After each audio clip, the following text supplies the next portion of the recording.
ورع تقریباً معنی تقوی کے معنی میں کرتے ہیں بیان، تقریباً کہتے ہیں کہ مثلا ورع یعنی تقوی،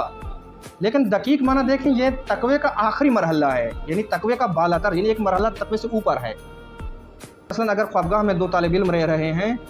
ایک طالب علم اگر ورع کے مقام پر ہو، ورع کے مقام پر جو ہوتا ہے وہ مباحات میں بھی احتیاط کرتا ہے، مباحات بھی انجام نہیں دیتا۔ مثلا ایک طالب علم ہے، اس کا جو ہم کمرہ ہے، رومیٹ ہے، وہ نہیں ہے، اور اس کو کوئی چیز ضرورت ہو گئی ہے، کوئی وسائل میں سے مثلا کوئی بھی چیز آپ لے سکتے ہیں، صابن اس کا ضرورت ہو گیا ہے، چھوٹی سے چھوٹی چیز، اور وہ موجود نہیں ہے، اور اس کو یقین ہے کہ اگر میں اس سے استفادہ کروں وہ مجھ سے راضی ہے، اس کی اجازت ہے، اور اس کے باوجود بھی اس سے استفادہ نہ کرے، یہ ورع کے مقام پر ہے۔ یعنی ایک مباح کام میں جس سے اس کو یقین ہے کہ وہ مجھے اجازت ہے اور کوئی مشکل نہیں ہے، لیکن اس سے پھر بھی پرہیز کراتا ہے، یہ ورع کے مقام